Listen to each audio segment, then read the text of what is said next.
Yesterday, I mentioned a story about an attack on these tanker ships in the Middle East. Several news outlets ran a report citing a single, one person, anonymous U.S. official who said that the preliminary intelligence finding was that Iran was responsible for those attacks on Saudi oil tankers.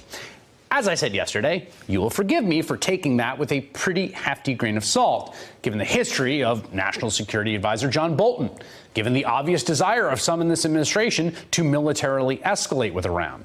Now, as of today, I should note, there doesn't seem to be any further corroboration of the lone anonymous official's preliminary account. And it is very clear there are interests inside the White House, John Bolton being chief among them, who very much want some kind of military confrontation with Iran. The New York Times is reporting that last week, the president was presented an updated military plan that envisions sending as many as 120,000 troops to the Middle East should Iran attack American forces or accelerate work on nuclear weapons. The president was asked about it today. He basically both confirmed and denied it at the same time. Are you planning to send 120,000 to the Middle East in response to Iran? I think it's fake news, okay? Now, would I do that? Absolutely. But we have not planned for that. Hopefully, we're not going to have to plan for that. And if we did that, we'd send a hell of a lot more troops than that. Democratic Senator, former vice presidential candidate Tim Kaine, who has a son in the Marines, responded to the proposed escalation. It would be the height of idiocy to do this. A president may think it's little army men he can move around. These are real live human beings whose lives would be at stake, many of them in my state. I got a kid in the military. To have backed out of a diplomatic deal and blundered us closer to war, and now we see what the potential consequence would be, 120,000, it would be ridiculous.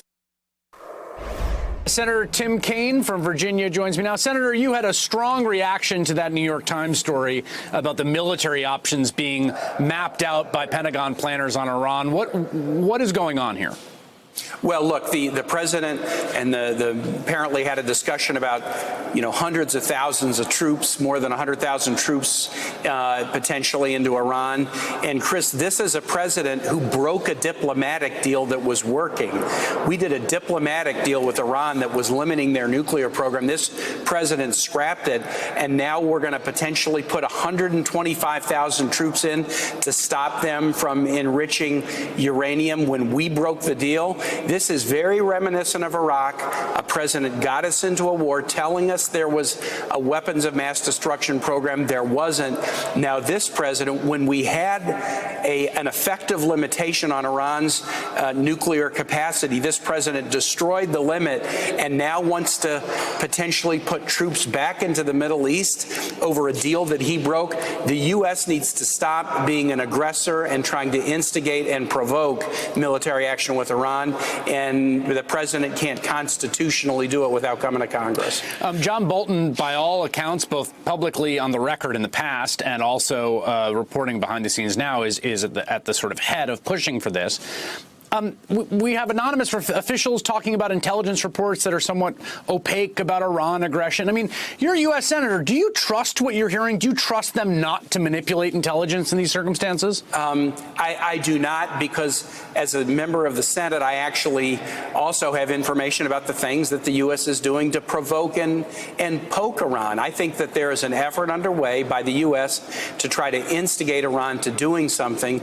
And if they do something in response to U.S. provocation, then the Trump administration will say, oh, wait, how dare they do this, and then use that as their pretext for 125,000 troops, or as the president said today, it might be more. Do you think there's some line of thinking that report is, the Pentagon has a plan for everything, A, B, some kind of show of strength behind the scenes, essentially a bluff, right? That this is all a kind of way of squeezing Iran and not serious, and don't worry, they're not actually going to start a war or get into a war. What do you say to that?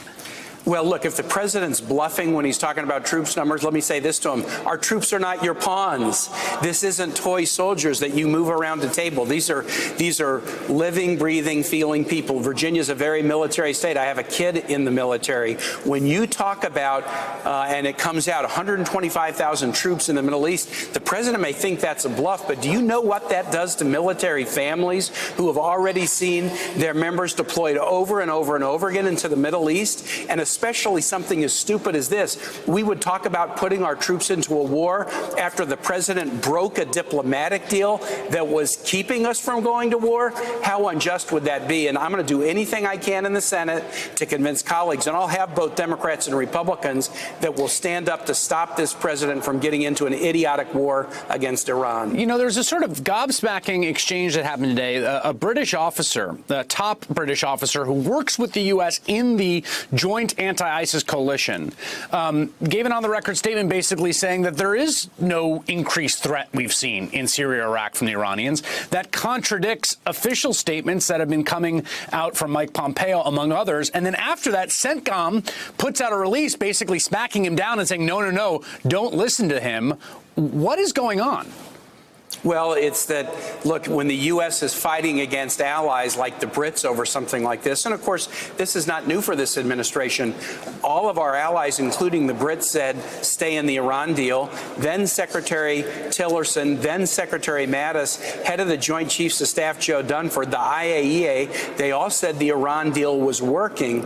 And so, I mean, this is a sad situation where it wasn't Iran that broke down the diplomacy that was keeping their nuclear program one that was not producing weapons. It was the U.S. that broke the diplomatic deal. So I don't give a lot of credence to CENTCOM statements like that I think might just be pushed by the White House press shop. Further, you would have to ask the question, if there are things that Iran is doing that pose some threat to us now, are they doing it on their own, or are they doing it because they're being provoked by the United States? And I happen to believe that this administration, since the day they tore up the deal nearly a year ago, they've taken a series of steps trying to provoke Iran, and they need to stop it. All right, Senator Tim Kaine of Virginia, thank you for making time tonight, sir. Absolutely. Hey there, I'm Chris Hayes from MSNBC. Thanks for watching MSNBC on YouTube. If you want to keep up to date with the videos we're putting out, you can click subscribe just below me, or click over on this list to see lots of other great videos.